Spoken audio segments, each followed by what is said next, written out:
we would go back to the moon in a nanosecond, but we destroyed that technology, and it's very, very hard to build again. Because that is exactly what you do when you make one of the greatest feats in human history. You destroy the means and the ability to repeat it again. Until now, we're back. Now, that was a direct quote by NASA astronaut Donald Petit, and I tend to agree with him.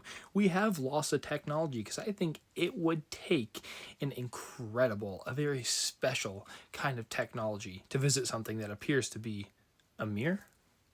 One of the most fascinating discoveries I have made in my awakening, and led to me purchasing a Nikon P1000 camera to test it for myself, is the fact that the moon's face always faces the exact same way, and for some odd reason, as you see, that section at the right of the moon there seems to be a perfect map of Earth. Maybe the only map that we have.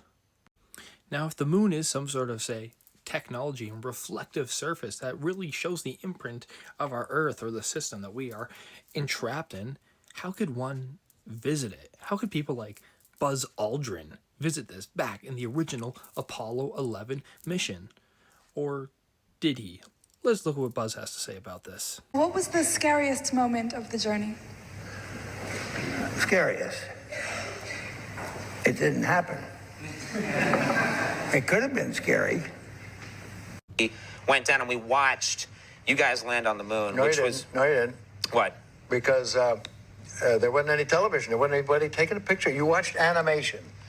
See, you associated what you saw with... I have very hazy memories. Yeah, I know. Well, no, but what we saw was we all were gathered around the old rooftop radio and listened. Talking about, how many feet we were going to the left and right, and then I said, contact light, engine stop. It was exciting. A few other things, and then Neil said, Houston, Tranquility Base, the Eagle has landed. Man, how about that? That was very exciting. Not a bad line. Wow. Yeah. Has nobody been to the moon in such a long time? That's not an 8-year-old's question. It's my question. I want to know, but I think I know. Because we didn't go there, and that's the way it happened. And now, people tend to put old age as the excuse behind Buzz Aldrin's several comments, as you just saw. Or could it just be that this man, who is a very proud Freemason, who's been sworn to secrecy his whole life, in his older age just had enough of the charade and tried to shed some light and some truth on the situation?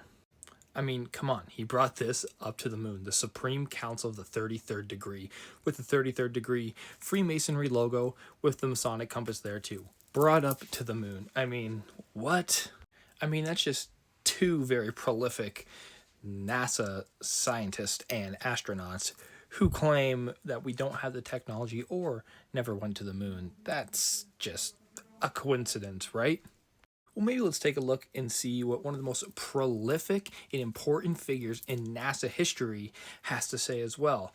But let's just remember that this man here, Wernher von Braun, the creator of the V2 rocket, was a high-ranking SS Nazi member before Operation Paperclip brought him over to the Americas and put him essentially in charge of developing all the newest stuff for NASA.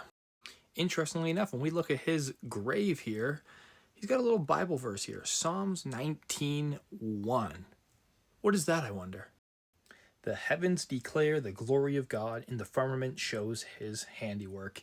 In other words, if we look up at the heavens, we will see all the glory and all the magnificent things of the Creator, and the firmament is the proof of that handiwork.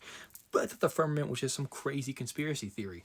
Once again, if he has this on his tombstone, Mr. NASA himself, how is it that we are launching these rockets into outer space if we are encapsulated in a firmament, as once again he has stated on his tombstone? I mean, if that is the case and we live in a firmament type system, that sure would explain the flight pattern of the Artemis 2 launch there. That doesn't look like it's going straight up into the air. That looks like it is curving around something or avoiding something, not a natural rise up into the heavens. It also brings into question the fact that NASA is the #1 purchaser of helium in the United States, and the fact that these ships always ascend at the exact rate seems to signify something like a balloon or a helium-based craft that is just slowly rising and not truly launching at the incredible speeds that they say that they are. Now that brings us to this quote by Elon Musk. "You can tell it's real because it looks so fake," he said, speaking about his Tesla being launched into space. And I guess that is true. If this entire narrative around space travel, going to the moon, and all this stuff has been fake from day one, then it is only as real as we have allowed ourselves to believe it is, based on the propaganda. And that brings me to the great lyric by the Red Hot Chili Peppers. "Space may be the final frontier, but it's made in a Hollywood basement." Ask Stanley Kubrick. Now, I'm not done with Buzz Aldrin here yet. We got one more point to talk about with him. Here's him posing in the oh-so-classy, showing his allegiance to Freemasonry and the occult secret societies with the one-eye symbolism and the 666 hand symbol, which is very perfect considering National Aeronautics and Space Administration equates to 666 in Gematria. And also, people like to bring a lot of awareness to this. The word NASA itself is just one letter short, that being the T of spelling out Satan, which is once again so perfect how NASA always announces we are T minus so-and-so seconds from liftoff. Pretty interesting. But wait, if that is just some sort of weird conspiracy coincidence, why is it while they're preparing to launch Artemis 2, a NASA employee was photographed with the devil directly on his hand, perfectly fitting this narrative that we are seeing playing out, not by just selection, by just observing very clearly what is being put in front of us. Dare I say, something is amiss with Artemis. Now, let's get to what inspired this video for me. If we were to go from the last time that we landed on the moon to the launch date on April Fool's Day, guy, come on, April Fool's Day, it is exactly 53 years, 3 months, and 3 weeks, just like Artemis 2 equals 333. And once again, let's remember, Buzz Aldrin and many other astronauts have been outed as Freemasons, 33 being the all-holy number of Freemasonry. And guys, you can tell it's real by just how fake it looks. You can try to dismiss the Freemasonry claims as it's just nothing, but at that high of a ranking, the 33rd degree, it's very hard to ascend to. They teach these things. They teach Kabbalah, the significance of energy, frequency, and specifically how the letter and the number is one and the same, and they carry energetic frequencies. Hence why we see things coming out and developing within numerical synchronicity with these events, rather by natural or purposely orchestrating these things on certain days to emit a specific frequency and emotional reaction from the people within those portal days. Now, if we go from Artemis 1, 11/16/2022, it has the date numerology of 15 and 51, not unlike April Fool's Day, the launch of Artemis 2, being 51 and 15, which is a perfect match with the moon's numerical value, 51 and 15.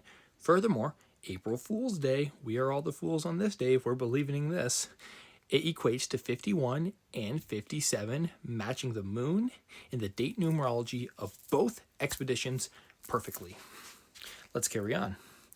If we go from Artemis 1 to the launch of Artemis 2, it is separated by 1,233 days, just like the date numerology of 33 on Artemis 1 as well.